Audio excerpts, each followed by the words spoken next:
careful what you say. So, all right, well, great to have you back here. Great to have my family back here. I'm a little nervous about it, though, because when I taught Hebrew once in seminary, and I had 11 students in the class, and I only had one problem student in the entire class, and I was related to her by marriage. So I'm a little concerned about this evening. But anyway, true story. She would go off at the break of the class and buy chips and salsa at the nearby Chili's to bring back, so that they would be crunching on chips and salsa all during the second half of my Hebrew class. Anyway, but we are in the book of Numbers still. I was going to move on to Deuteronomy, and then I just, I could not pass up the daughters of Zelophehad because, I should say Zelophehad, because they're really interesting. They're an interesting bunch of girls here that I think don't get their due and enough credit. So I want to take a minute to talk about them. And then once we finish up Numbers, we'll go right into Deuteronomy, and I've got it set so however long we can take the next couple of weeks on Deuteronomy. There's a lot to talk about in Deuteronomy, so I may slow down a little bit and do it a little bit deeper than I've done some of the others at this point. But let's look at the daughters of Zelophehad. The daughters of Zelophehad, I never can say it right, came forward. Zelophehad was the son of Hefer, son of Gilead, son of Machir, son of Manasseh, son of Joseph. So it tells you how long that has been going on. He's one member of the Manassite clan. The names of his daughters, okay, here we go, were Mahlah, Noah, Haglah, Milcah, and Tirzah. Which is weird because you think of Noah as a boy's name most of the time, but it's like those names that go either way. Brooke, Chris, Noah. They stood before Moses, Eleazar the priest, the leaders, and all the congregation at the entrance of the tent of meeting, and they said, "Our father died in the wilderness. He was not among the company of those gathered themselves together against the Lord, or Yahweh, in the company of Korah, but died for his own sin. And he had no sons. Why should the name of our father be taken away from his clan because he had no son? Give to us a possession among our father's brothers." So these women went to Moses directly and said, "Our dad has died. We had no male heir. And why should we lose this inheritance?" Apparently, this is an interesting phrase, our father died for his own sin. I think the implication here is, if you were part of the rebellion of Korah, which happens when they rebelled against Moses, there was this brief rebellion, that the part of the cost of that rebellion was title, inheritance at that point as well. So you would have lost that along with losing your life. You would have lost the family rights to any property. And so here they're making the case that, yeah, he was part of that unfaithful generation that didn't have enough faith to go into the land, but so is everybody else, and they're getting an inheritance. So just because we're women doesn't mean we shouldn't have an inheritance. Which, yes. Good Me Too argument. Yeah. What's that? Good Me Too argument. It is. It is absolutely a strong Me Too argument. This is amazing. This is a thoroughly patriarchal society, and these women have the courage and the confidence to go to Moses and say, "Hey, what about us?" So Moses doesn't know what to do. Moses brought their case before the Lord, and the Lord spoke to Moses, saying, "The daughters of Zelophehad are right in what they are saying. You shall indeed let them possess an inheritance among their father's brothers and pass the inheritance of their father on to them. You shall also say to the Israelites, if a man dies and has no son, then you shall pass his inheritance on to his daughter. If he has no daughter, you shall give his inheritance to his brothers. If he has no brothers, give his inheritance to his father's brothers. And if his father has no brothers, you shall give his inheritance to the nearest kinsman of his clan, and he shall possess it. It shall be for the Israelites a statute and ordinance as the Lord commanded Moses." So there you go. The problem is solved for any foreseeable issues in the future, but women can inherit. Because it didn't say anything about sisters. Thank you. Or wives. Oh, yeah. Oh, well, no, the wives aren't going to get anything. No. But the daughter's going to get stuff before the brothers? Right? Yes, the daughters will get something before the guy's brothers, which would normally have gone directly to them. So that's baby steps, guys. Come on. This is No, that's cool. baby steps. But it's a step in the right direction at this point. Another reminder that it's God who divides land and God who divides property, that the people aren't making these. We're going to get to this if we get to Joshua before the summer comes. One of the key points that text makes is that God is the one who's dividing the land and God is the one who's apportioning the land. They cast lots because they don't want any particular tribe making any decisions about this sort of thing. They leave it to God. Because remember, I've used that joke a time or two. They cast lots because they don't want to leave it to chance. They want to make sure it goes to God. And so that's the reason there. So in the Jewish tradition, has this continued? Women can inherit That in some daughters traditions, can yeah. inherit. Women can inherit in some traditions, yeah. They have to remind them of this, though. You know, people forget these things. So in Joshua, there's another episode where they come back to Joshua and go, hey, remember we had a conversation with Moses. You might have forgotten that. So they do have to remind them a little bit later. But I like to mention them whenever we get to them. All right. Rob, we, in our class a couple of months ago, we did this one on Ruth and Naomi. Yes. And this sounds like kind of the reason Naomi was able to go back and To her husband's claim some land. property there. Although she wasn't a daughter. She wasn't. She was a widow. And so she was hoping that Ruth is interesting because it's not textbook the way that it's supposed to go. Because Ruth wasn't actually Naomi's daughter. And Naomi probably should have gone to her own family, not her dead husband's family. And so there's a lot going on in that story that's a little unusual. Actually, there's a lot that's going on in that story that's a lot unusual.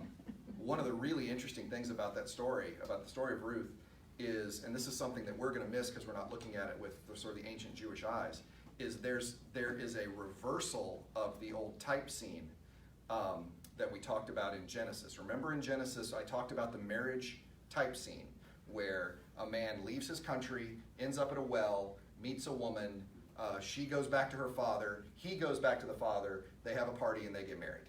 All right? That is the basic type scene. And then you play with it. I mean, that's the same, we have that, right? Romantic comedy. You know how that's going to go. Science fiction movies, you know how that's going to go. There's certain genres and types. This is the hero's journey, right? That's a type scene. And so sometimes it's played with. Like, for example, with Isaac doesn't go. Abraham sends a representative to find a wife who meets them at the well. So just, again, emphasizing how passive Isaac is in that whole Genesis narrative. Jacob goes and kind of follows the type scene standard, right? He goes to the well. Moses follows the type scene standard. I talked about Saul and how Saul looks like an idiot in that story because Saul goes out looking for his father's donkeys and he meets a woman at the well and everyone knows, well, here's where Saul finds his wife, right? And then in the story they go, oh, the prophet's up there, and Saul says thanks and leaves. In which all the readers have to go, what just happened? You can't do that. We just missed the story. Ruth actually reverses it, where Ruth comes to Israel, which is the foreign country.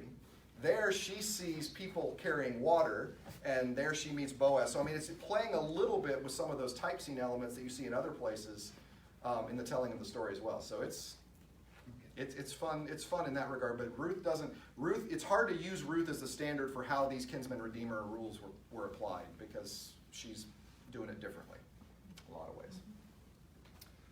Anything else? So we have to get some succession here because we know that Moses can't go into the land. The Lord said to Moses, go up in this mountain of the Abiram range and see the land that I've given the Israelites. When you've seen it, you shall also be gathered to your people as your brother Aaron was. So you're going to die. So I'm going to show you the land and then you're going to die. That gathered to your people or gathered to your fathers is a burial reference. I wasn't going to talk about this, but I can. What would often happen is inside these old Iron Age tombs, they would have what are called arcosoli, which are carved out of the living rock, and there's sort of a platform there, and then underneath that is an ossuary where you keep bones, right? So you would take a body and you would lay the body out on the slab, and after a year, the flesh is gone, it's nothing but bones, and the person would then literally be gathered to their fathers, along down in with the rest of the bones. So I mean that's not just a clever turn of phrase. That's actually what they did. They put it in a family ossuary. I mean it was not uncommon for family bones to be kept together. But in this case I think it's an idiom. You're going to die. So that's what this means. Because you rebelled against me. So God makes it clear whose fault it is, right? Because you rebelled against my word in the stay tuned on this because we're about to look at Deuteronomy later. And this is an important bit of information. Because you rebelled against my word in the wilderness of Zin when the congregation quarreled with me. You did not show my holiness before their eyes at the waters. These are the waters of Meribah Kadesh in the wilderness of Zin, in case you were trying to pinpoint those. Moses spoke to the Lord, said, let the Lord, the God of the spirits of all flesh, appoint someone over the congregation who shall go out before them and come in before them, who shall lead them out and bring them in, so that the congregation of the Lord may not be like sheep without a shepherd. So the Lord said to Moses, take Joshua son of Nun, a man in whom is the Spirit, and lay your hand upon him. Have him stand before Eleazar the priest and all the congregation, and commission him in their sight. You shall give him some of your authority, so that all the congregation of Israelites may obey. But he shall stand before Eleazar the priest, who shall inquire for him by the decision of the Urim before the Lord. In other words, Moses will pronounce it, and then they will cast lots, which will show that it's him also, so that you will have a visual God confirmation on this too. The Urim and the Thummim. At his word they shall go out, and at his word they shall come in, both he and all the Israelites with him, the whole congregation. So Moses did as the Lord commanded. He took Joshua and had him stand before Eleazar the priest and the whole congregation. He laid his hands on him and commissioned him as the Lord had directed him through Moses. So now we get the successor, Joshua, whose name means salvation or redemption, whose name Moses changed. You remember at the beginning of Numbers. His name was originally redemption, and now his name is the Lord is redemption, or the Lord is salvation. So how we doing? Yes, sir. All right, so can you go back one? There was a mention of, two things. So God of the spirits of all flesh, is that a turn of phrase? Does that mean That one is an unusual title. I don't know that one. I think that's the first time we've seen that. That is I'm not going to say it's a hapax legomena. I think there's probably other places that happens, but that is an unusual title for God. Yeah. Because then it's almost echoed with Joshua, a man in whom is the Spirit. Is the Spirit? Yeah. This is 500 years before the Holy Spirit comes in. So. That's longer than that, but yeah. Well, yeah, way longer. Yeah, So 1,200 years before Pentecost. any idea? God's Spirit in the Old Testament comes and goes. It is creation image, certainly. And the Spirit falls on Saul, and then it leaves Saul. And it comes on Gideon, and it leaves Gideon. I mean, it comes on the judges. It is a temporary, it comes and goes. It doesn't come to abide, it seems, until Pentecost. And the other thing I'm thinking is like spirit, the word spirit in Greek means something totally different. Well, it means, we would think of. well, in Hebrew and in Greek, it has three meanings. Soul, wind, breath. Yeah. Okay? Now, the difference is in Hebrew, we are living souls. In Greek, we have souls. So in Greek, our souls leave the body. In Hebrew, our souls are embodied. And that's why we believe in resurrection, and we don't believe in transcending to the ideal plane, which was the Greek notion of heaven. So that's why we celebrate Easter, I guess. Is what I'm That's why we have saying. Easter. Easter's a big deal. But that phrase, a man in whom is the Spirit, is that another thing that just doesn't show up? It's unusual. Yeah. Otherwise, I think it's another thing that God is working in him is the point of that. Yeah. QX file. All right. What was I saying next? Yes. Now the Reubenites, the Gadites owned a very great number of cattle. When they saw the land of Jezer, the land of Gilead, was a good place for cattle, the Gadites and the Reubenites came and spoke to Moses, to Eleazar the priest, to the leaders of the congregation, saying, Adaroth, Dibon, Jazer, Nimrah, Heshbon, Eleale, Seban, Nebo, and Baon, the land that the Lord subdued before the congregation of Israel, is a land for cattle. Your servants have cattle. They continued, if we found favor in your sight, let this land be given to your servants for a possession. Don't make us cross the Jordan. So this is on the eastern side of the Jordan River, so modern day, both Syria and Jordan, on that eastern side. They like that land. There's a Transjordan, it's a plateau, it might be good for cattle, and so they want to just go ahead. Don't make us go ahead and cross we'll just stay here. We're good here. We'll stay on this side of the Jordan. Don't want to cross it. Well, Moses said to the Gadites, shall your brothers go to war while you sit here? Why do you discourage the hearts of the Israelites for going over into the land the Lord has given them? Your fathers did this when I sent them from Kadesh Barnea to see the land. When they went up to the Wadi Escol and saw the land, they discouraged their hearts of the Israelites from going into the land the Lord had given them. The Lord's anger was kindled on that day, and he swore, surely none of the people who came out of Egypt from 20 years old and upwards shall see the land I swore to give to Abraham, Isaac, and to Jacob. You might recall this because it was just 14 chapters ago, so probably is rather fresh in your mind. None except Caleb, son of Jephunneh, the Kenizzite, and Joshua, son of Nun, for they've unreservedly followed the Lord. And the Lord's anger was kindled against Israel, for he was telling him the whole story. And he made him wander in the wilderness for 40 years, until all that generation that had done evil in the sight of the Lord had disappeared. And now you, a brood of sinners, that's a strong play there. That's going to set the tone for the conversation. This is not good leadership, I don't think. You want to I language, right? You don't want to call brood of sinners. Have risen in place of your fathers to increase the Lord's fierce anger. It's bad enough when he gets mad, but not make it fierce. If you turn away from following him, he'll again abandon them in the wilderness, and you will destroy all this people.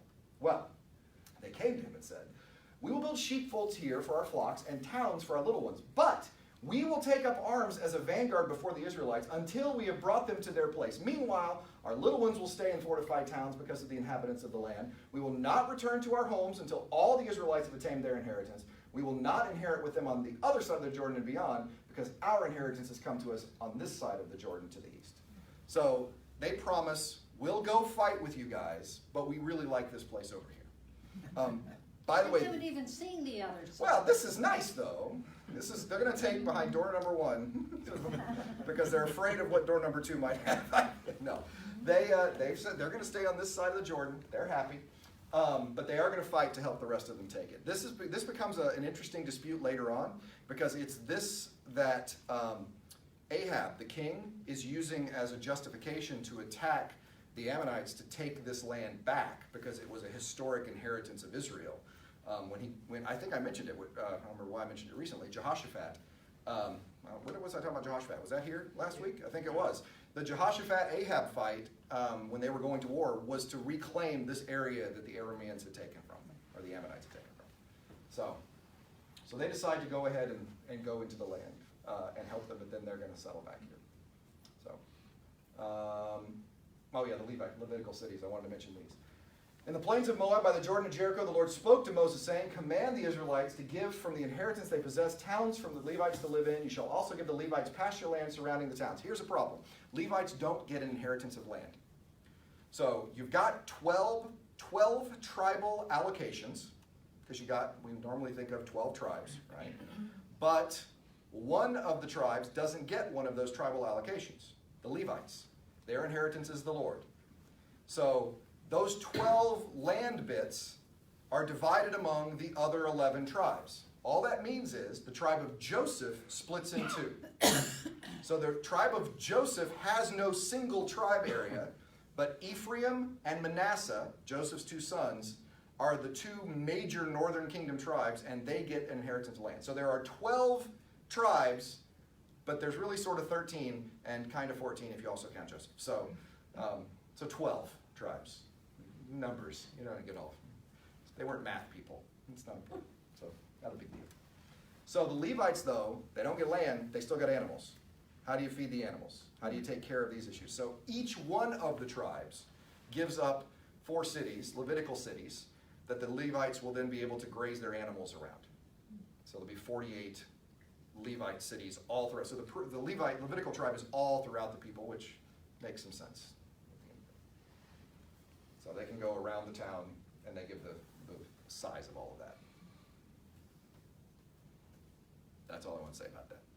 It's funny to me, though, anytime anyone lists the 12 tribes, to look at who's in the list and who's not in the list. Like in Revelation, Joseph is in the list. Manasseh is not in the list to get to 12. Because to get to 12, you gotta play with something. You don't mention Joseph. You do mention Joseph and Levi. Or if you mention Levi, you got to leave somebody else out. I think Revelation also leaves out Gad. I think it leaves out Gad and Manasseh, and then the others are in there. I'm sure it's in that book you gave me, John. I'll check. So when you say to get to 12, you don't mean to reach 12. I don't mean to reach 12. To settle on which 12 tribes are the 12 tribes. Yeah, okay, I don't know. Which 12 are the 12 tribes? So, yeah, so it's a little tricky. All right. Questions on Numbers? That whole section, just who gets what? Who gets what? Seems to have been really important to them. Oh, absolutely. Yeah. Yeah. Cindy just said, isn't it always important who gets what? Doesn't take many funerals before you discover who gets what's an important thing. So, yeah, it's an important thing. One of the battles, and I didn't read the. Oh, I'm sorry. Go ahead, Barbara. No, I was just wondering how that layout, that apportionment. Yes. How does that jive with what we have now? Oh, relative to the modern state of Israel. Yeah. The ancient state of Israel would have been about half the size of the modern state, and except it would have included a little more of the eastern side of the Jordan River than currently is the west is. Well, yeah, because technically that's Jordan now, so they would have probably another 100 miles on the east side of the Jordan River. So far, far less land then. Yeah, and the interesting thing about it, and we'll see this when we get to Joshua and Judges, the way the land is talked about as an inheritance does not reflect the way the land was when they're settling in Judges. In fact, it seems as though in Judges, they're all scrunched into the hill country trying to make space, whereas Joshua says, no, you're going to go all the way to the sea, and because there was a failure to follow through on God's commands, they're all trying to live in close quarters at that point. So it's all, a lot of these things, when we read about them, as they work out in life, are far more complicated. Yeah. That's also pretty typical. So, theory versus practice. One thing I didn't read about, but I wanted to mention, because I'm going to show you several places here in Deuteronomy. Remember when I mentioned Og and Sihon last week? Mm-hmm.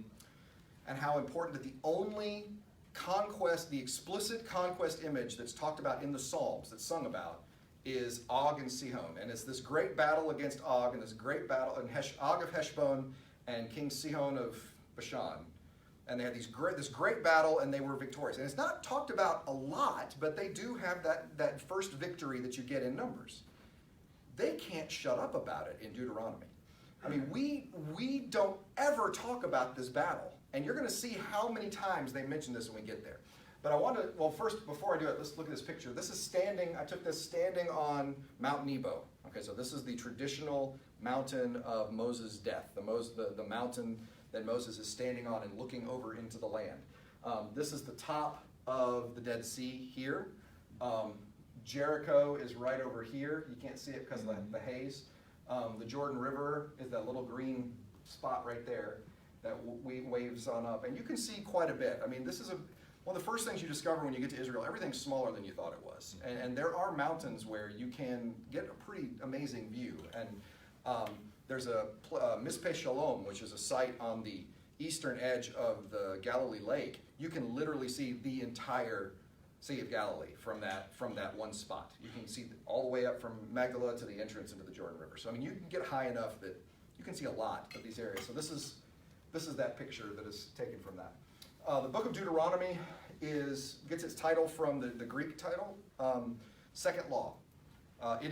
We're catching up. This is a revisit of everywhere we've gone before. There's historical remembrance. There's law code remembrance.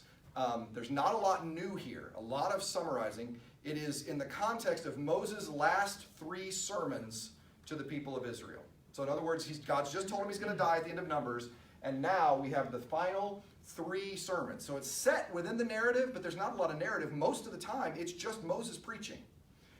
He has his first sermon, he has a second sermon, and then the big finish. The second one's huge, and then the big finish at the end, and then off he goes and dies. So I mean, it is a huge narrative of nothing but sermon. It is the homiletical tone, the sermon-like structure, makes it feel like you want to use it in a worship setting. Probably covenant renewal, so probably revival. There is actually specific instructions for how you are to remember the covenant in this book, so it's probably true that this was used as part of the revival ceremonies, the covenant renewal ceremonies for them. And then in between these sermons, you get reminders of the law codes, many of which you've already seen. So it is a really interesting composite narrative. So sermons, laws, and a little bit of narrative as you go through there. Most agree that Moses didn't write the text. Some date the book's composition to 621. In other words, the finding of the scroll of Josiah being the time when that book is finally put into place. Some of you, do you know the story of Josiah's finding of the scroll? Some of you might not. Okay, in Josiah, one of the 2 righteous kings of Judah, and one of the 2 righteous kings in all of the history of Israel and Judah, who was wholly righteous. He didn't have any problems. He was a good guy. Was refurbishing the temple, and while they are cleaning the temple, it says they find a book of the scroll of the law. And one of the men brings the scroll to Josiah, and they're reading this. And it's funny because the man acts like he just found it, right? It's like, yeah, we're going to have to pay this bill, and we're going to have to pay that bill, and we're probably going to have to take the curtains down. And, oh, we found this scroll. And so it's just like it's in the list. It really is sort of an unusual thing. Josiah reads it and trembles with anxiety and concern. And so most people assume that it's some part of the book of Deuteronomy because at the end of Deuteronomy you get the curses for disobedience, which are rather severe. And so that one fits. Now, it may have been the whole law that he found, but most feel, you'll hear people talk about Josiah's Deuteronomic reform.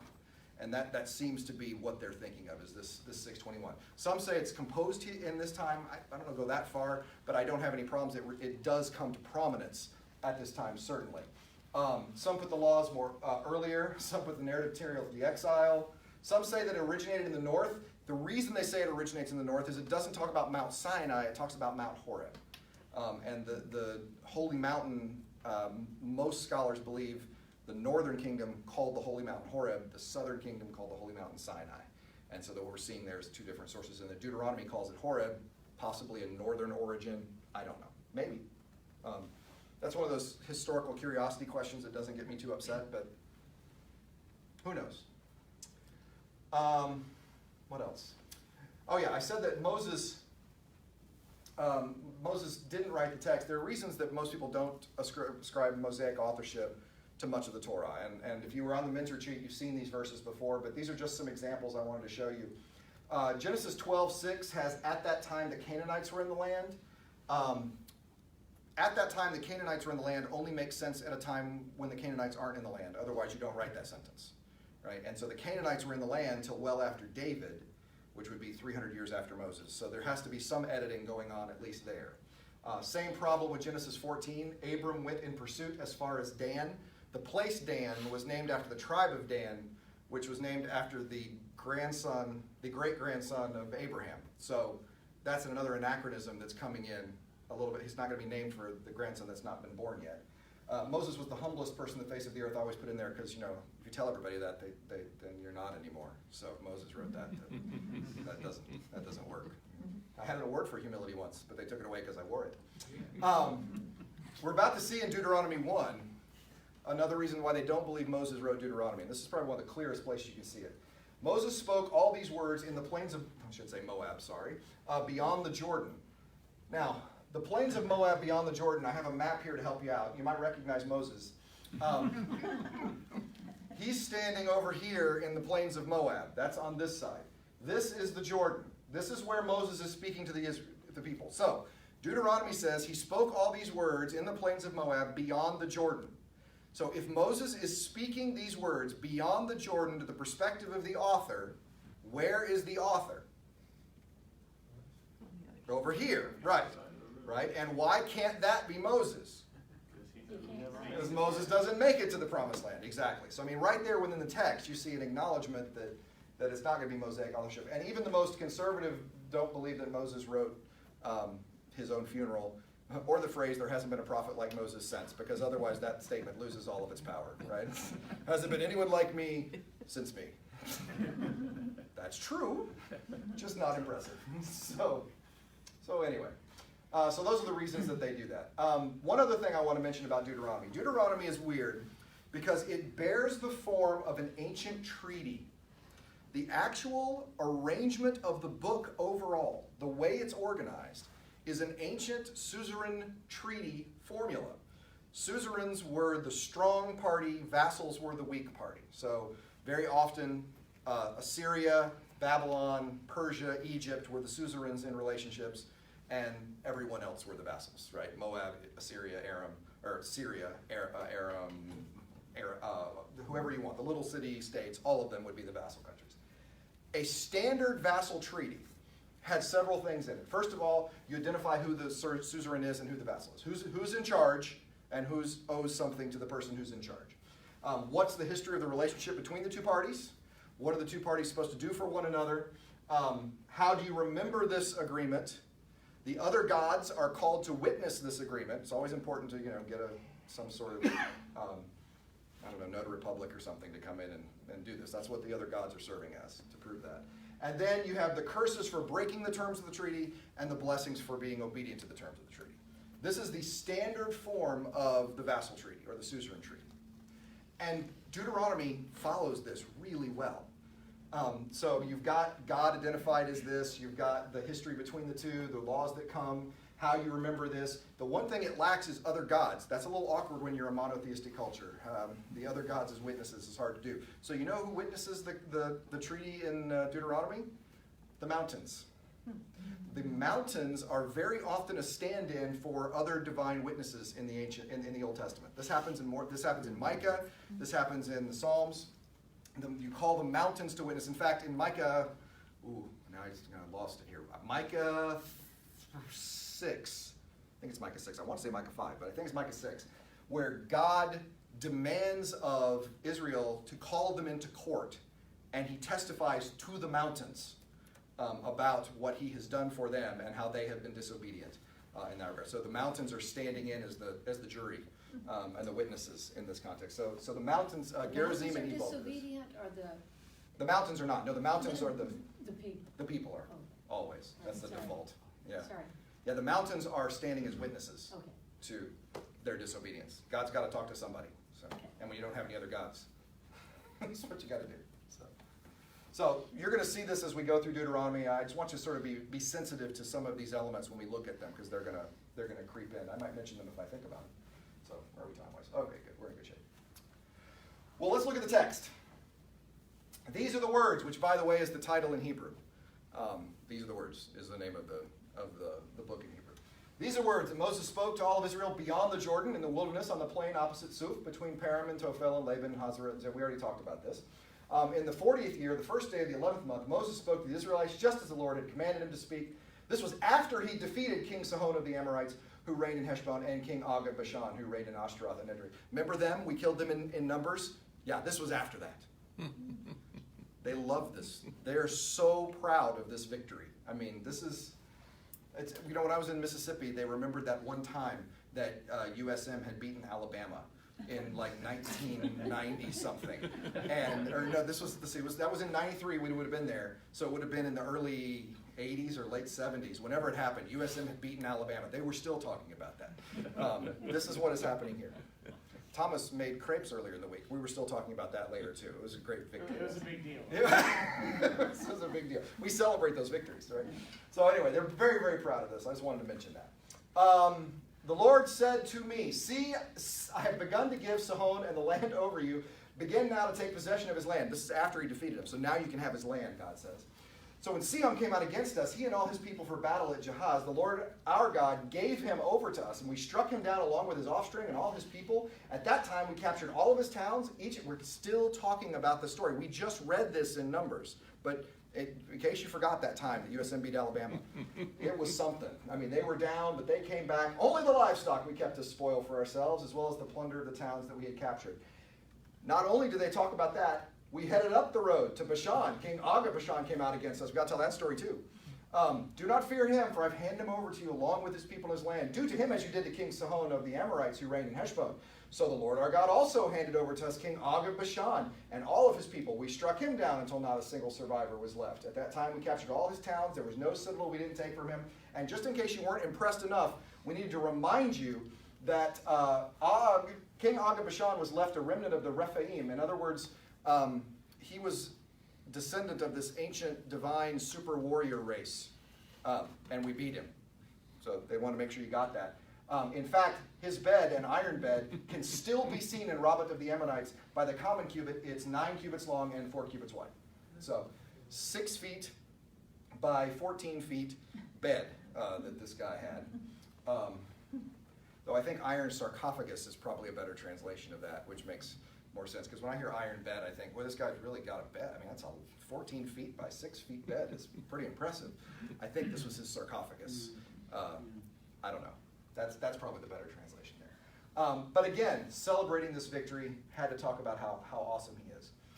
At that time, I charge you as follows. Although, no, that's not what I would read. I want to jump here. At that time, too, I entreated the Lord, saying, O Lord God, you've only begun to show your servant your greatness and your might.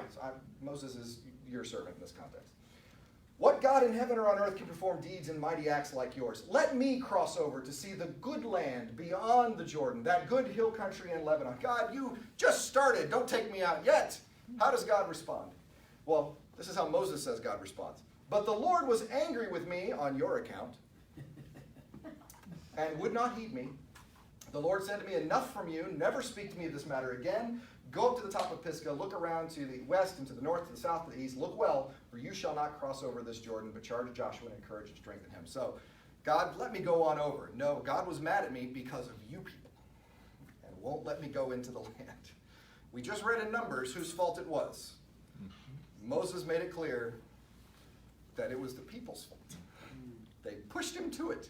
He just couldn't take anymore. And he never does seem to own this, it seems. He doesn't ever own the disobedience that he had. Well, neither did Adam and Eve in the beginning. No. It's the pattern. Yeah. Don't Let's blame not talk somebody else. Blame, that's right. It wasn't my fault. Society's to blame. I'm a victim of circumstance. If you people hadn't pushed me to it, I wouldn't have snapped. Right? That's basically his argument here. But he doesn't get to go into the land. So, tough break.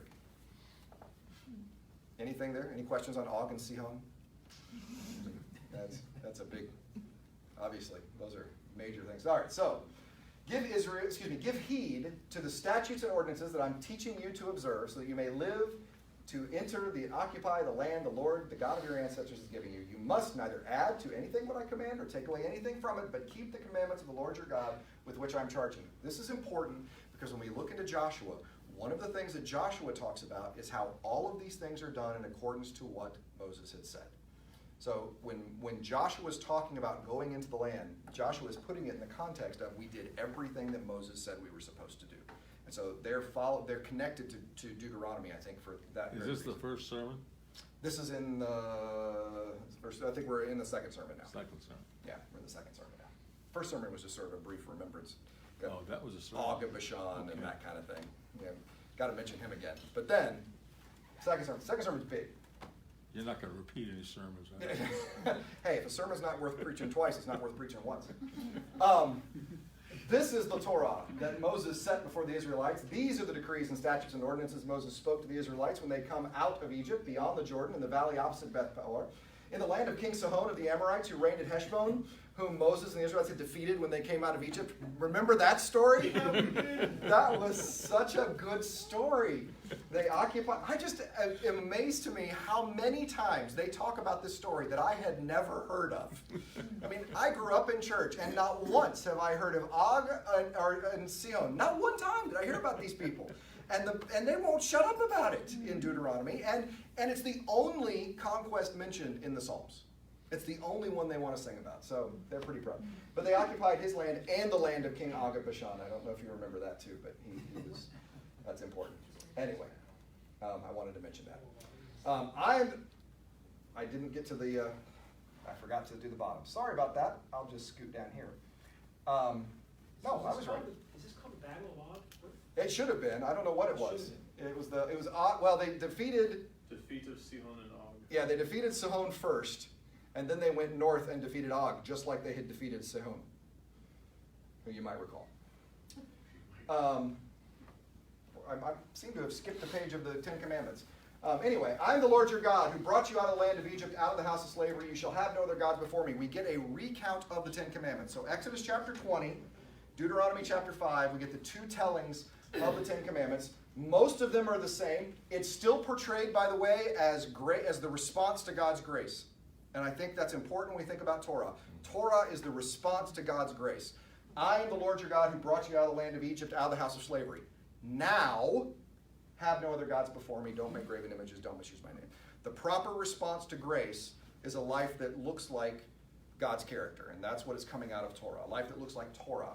And in the case of Christians, Torah is love God with all you have. In the case of Israel, it's 613 laws, so it's a little more complicated. But Torah is the proper response. One difference in this Ten Commandments and the Exodus Ten Commandments is why we keep Sabbath. Observe the Sabbath day, keep it holy, as the Lord your God commanded you. 6 days you shall labor and do all your work, but the seventh day is a Sabbath to the Lord your God. You shall not do any work. You, your son, your daughter, your male or female slave, ox, donkey, any of your livestock, the resident alien in your town, so that your male and female slave may rest as well as you. Remember, You were a slave in the land of Egypt, and the Lord your God brought you out from there with a mighty hand and an outstretched arm. Therefore, the Lord your God commanded you to keep the Sabbath day. In Exodus, you keep the Sabbath day because God kept the Sabbath day. You keep the Sabbath day because God rested on the seventh day of creation. In Deuteronomy, you keep the Sabbath day because you were once slaves in Egypt, and your slaves need to rest as well. You need to remember that act of slavery. You need to remember that you were enslaved and that you have slaves, and that this is part of the Sabbath observance, is to remember your slave state, which I think is fascinating. I don't know fully what that means, but it's interesting. And then we get the list. Those first four, how we respond to God. The last six, how we respond to each other. Honor your father and mother. Don't murder. Don't commit adultery. Don't steal. Don't bear false witness. Don't covet your neighbor's wife or anything else that your neighbor has. So, nothing too new there. I always think it's interesting when people say, I covet your prayers. I mean, Yeah. because to me, the word Covet has a negative connotation Yeah. to it. Yeah. Yeah. Yeah. We have a lot of interesting Christianese conversations. Yeah. We have that kind of language. Yeah, don't do that. Don't covet. Deuteronomy 6. I don't think it's possible for me to put too much emphasis on Deuteronomy 6. It is hard to overemphasize how important Deuteronomy 6 is in the mind of both ancient Jews and modern Jews. It is foundational. The introduction is important. This is the commandment, the mitzvot, the statutes, the ordinances. The Lord your God charged me to teach you to observe in the land you're about to cross into occupy, so that you and your children and your children's children may fear the Lord your God all the days of your life. Keep all his decrees and his commandments that I'm commanding you, so that your days may be long. Hear, therefore, listen, O Israel, observe them diligently, so that you may go well with you, and so that you may multiply greatly in a land flowing with milk and honey, as the Lord, the God of your ancestors, has promised you. So that's sort of the introduction. Why are you doing this? Because it's going to give you the land, and if you follow God's instruction, you can keep the land. This is important. The land is a gift which can be revoked. God can foreclose on the Exodus. Right? The Exodus is, but if you mock God, if you ignore God, the Exodus is great, but God will take that land back. That's something Deuteronomy makes very, very clear. In other places, the land is this unconditional. We taught that whole conditional, unconditional conversation before. Seems an unconditional gift, and yet in Deuteronomy it makes it clear, not so much. Was this a foreshadow of the exile? Without question. Yes, without question. We're going to see this revisited a lot in Deuteronomy. You've already seen a little bit of it. You do good, you do what God says, good things happen to you. You do bad, you don't do what God says, bad things happen to you. And that's the way the world works according to that formula. And not just in Deuteronomy. No, not in Deuteronomy, but very much books that follow that philosophy of Deuteronomy.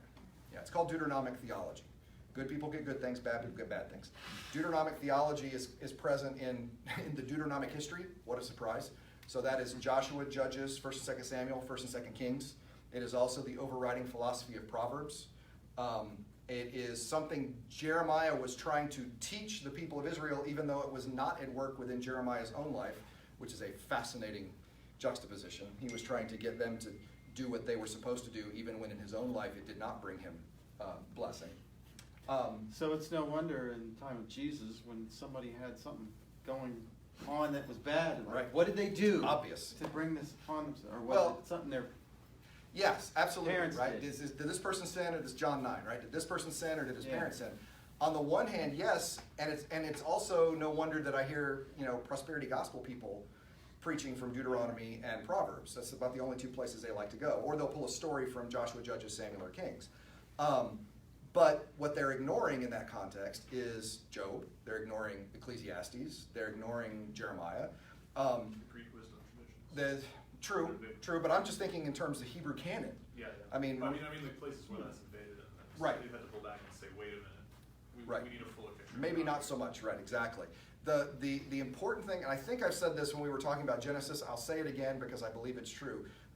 James Sanders, who is a really interesting Old Testament canonical scholar, had a saying, the canon is self-correcting. And what he meant by that was, the Bible is really good at keeping you from taking it out of context if you read all of it. So before you go running with Genesis 1 and God is only transcendent, you get Genesis 2 of a God being immanent as well. Before you go running with a God who is completely objective and going to bring destruction, because that's what's due in Amos, you have a God of Hosea who, yeah, destruction's coming, but it's eating him up inside. It's not just an objective, fair decision. It's one that's tearing God up inside. And before you go and say, good people get good things and bad people bad things, Job and Ecclesiastes and Jeremiah come and go, well, it's a little more complicated than that, the Bible says. So the Bible's good at keeping you from taking it out of context if you take the whole of the story, not just focus in on one little bit and one little detail in the story. 4 to 9. If you had to highlight a section in your Bible or underline or circle or star or whatever, Deuteronomy chapter 6, 4 through 9 is the most significant foundational collection of verses for Jewish identity in the world today. Recited every single Sabbath in every single synagogue, everywhere in the world. It is recited 3 times a day by Orthodox Jews, literally bound to themselves as they do it. Shema Yisrael Adonai Eloheinu Adonai Echad. Hear, O Israel, the Lord our God, the Lord alone, or the Lord is our God. The Lord our God is one God. The Lord our God is one. All of those are true. Verse 5, you shall love the Lord your God with all your heart, with all your soul, and with all your might. I know, I've heard that somewhere before. That is so familiar. I'm sure it'll come to me. Keep these words that I'm commanding you today in your heart. Recite them to your children. Talk about them when you're at home and when you're away and when you lie down and when you rise. Bind them as a sign on your hand. Fix them as an emblem on your forehead. Write them on the doorposts of your house and on your gates. Foundational. I mean, I can't talk about how important this is. Hear, O Israel, the Lord our God, the Lord is one, or the Lord our God, the Lord alone.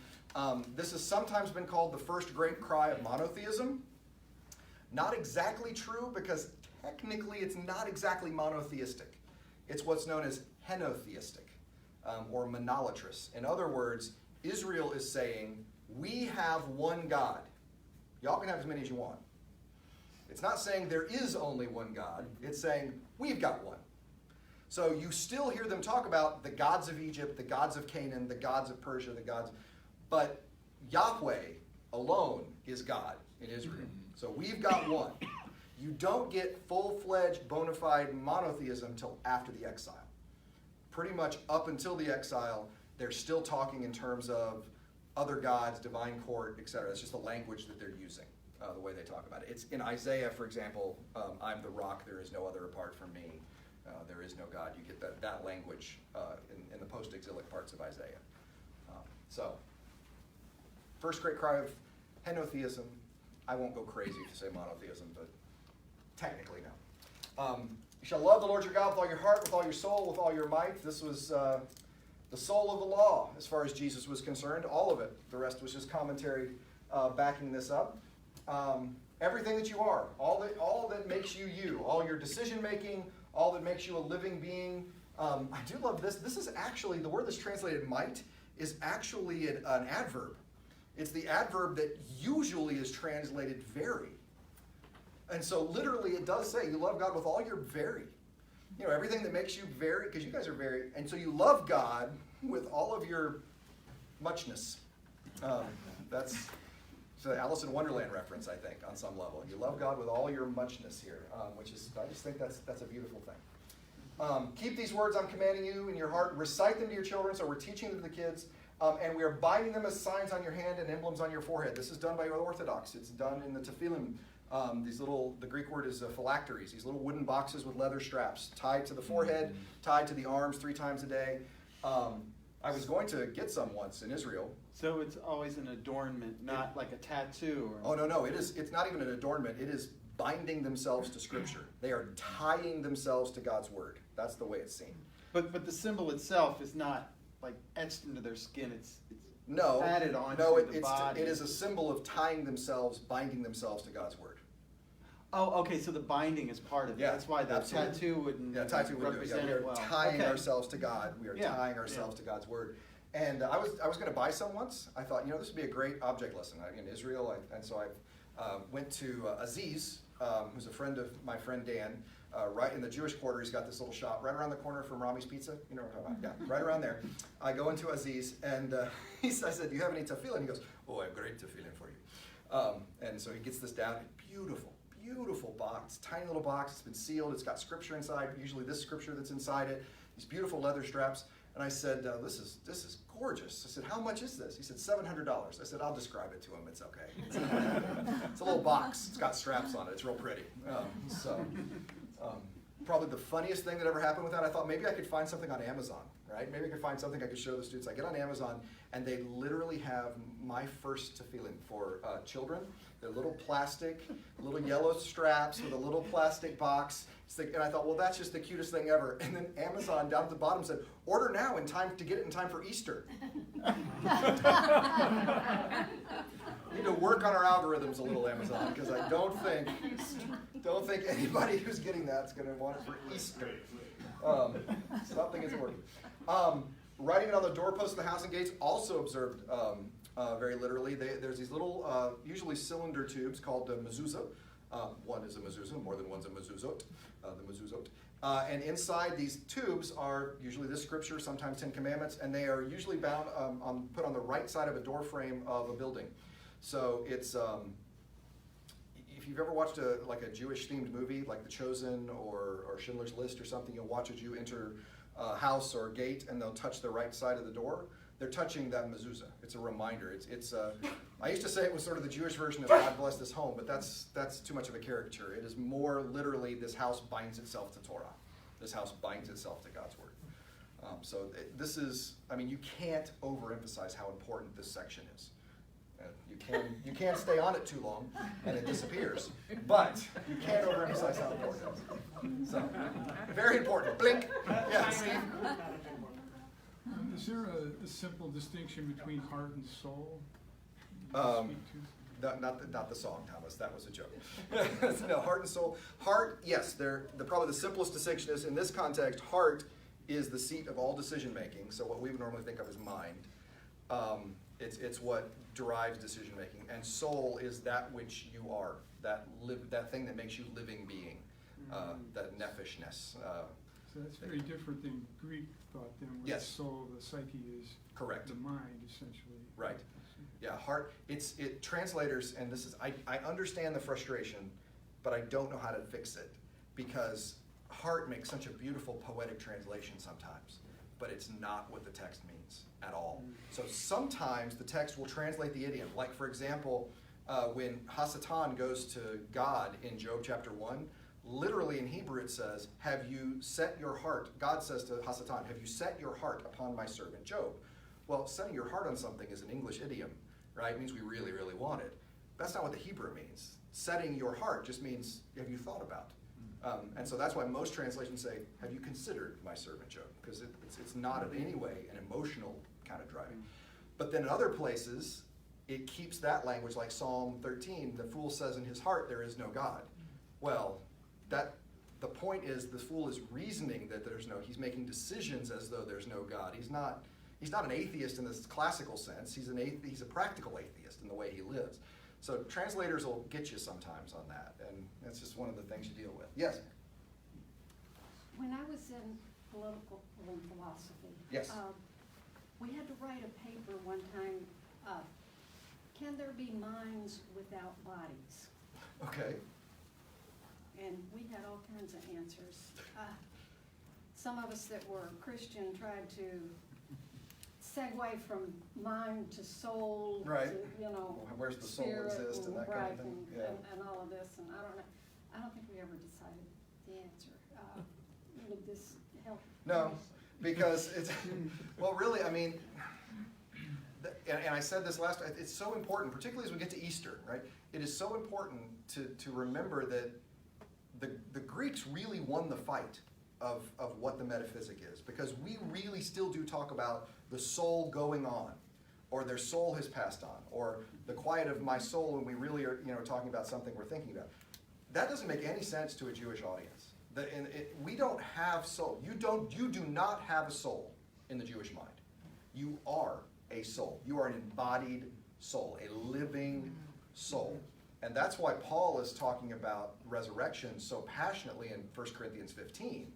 He's talking about resurrection, physical. Of course it's a physical. It is a resurrection. We celebrate Easter. It's not a soul going on. It is the resurrection of the dead that comes in. So I don't know. That sounds like that complicates the question, because it depends on which metaphysic you're talking about at that point. And Paul is fighting against that Greek metaphysic in Corinthians, because that Corinth is such a Greek city. Yeah. Rob, back to Steve's question about 5. Yes. The translations in the New Testament then sometimes are different and include mind, body, and soul and heart, different ones. Luke adds mind, I assume, for his Greek audience to make some sense out of it. I think he's translating. That's what I wanted you to Yeah. see if you would comment. Yeah, this is not represented exactly the same way in all 3 Gospels. No, it isn't. The synoptics that have this. And they add different ones and as they move it around. Yeah. I see the use of the word heart in verse 6. Is it the same Hebrew word in both? Okay. Yep. And keep them in all of the ways in which you think, in all the ways in which you make decisions, in all the ways in which you are actively living, remember Torah. This is not in any way sentimental. It is absolutely practical in the way in which you go. Yeah. I was hoping I'd get to this part tonight, so I did. I'm glad. So we're going to keep wandering through Deuteronomy, so it's a good place to stop. Can I say though? Sure. No. One of the things, Well, I'm gonna do it anyway. I figured. One of the things that you just said, it reminds me that in Jewish life, there is no separation of faith and life. Correct. As in, sometimes in our lives, our faith. We compartmentalize it. Yes, we Yeah. compartmentalize it. Our faith is us going to church. This is, this is our faith life. Our regular daily lives are something, our work is something We think separate. of orthodoxy as that which is thought, and it's separate from our orthopraxy, Yeah, right but practice in- or action. In Yeah. Jewish life, today, in Yeah. Jewish life, this is all, there's no Yes. separation. There's no concept. If you're of- thinking right, you're living right. Right, there's no Yeah. concept of separation. Yeah. This is who you are. Yep. That's what we should be doing. Be nice, wouldn't it? Yeah, be nice if your life actually looked like what you said you believed. It's a radical idea. It's never going to catch on, I don't think. But we can hope. We can hope. Do as I say, not. That's right, and that's not in any that make. Well, we've seen that already here, right? We saw that in Leviticus, right? Your worship of God. Does that happen in sacrifice? Yes. Does it happen in the temple and singing? Absolutely. Offerings? Yeah.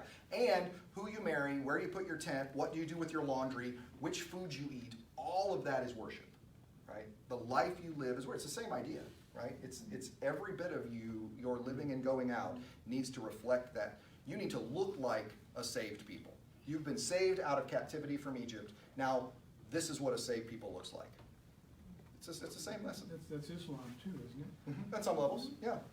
Submitting, yeah, I mean, the word Islam means to submit. A Muslim is one who is submitting to that. Islam is one. Islam is One. one? Okay, That's what Michael said. yes. It means everything, all ties together. You don't have political. Right, religious, yes, you yes. have- Right, yes. It's all one. You have submitted to that That's whole the one only- idea, that's yes. the only It's a thing way there of is. life. It is. It's a way in which it's lived, yep. All right, I can't keep you much longer, or Ray's gonna get on to me for keeping you from choir, so. How we got 8, 10, 16, 18, 20? This is a good night. It's good to see you all here. So, thank you all for coming. We will continue our journey, not next week, next week's today, right? So, the week after, we will continue walking through Deuteronomy. So, have a good night. Sure. Monotheism. Yes. Jewish monotheism. Uh-huh.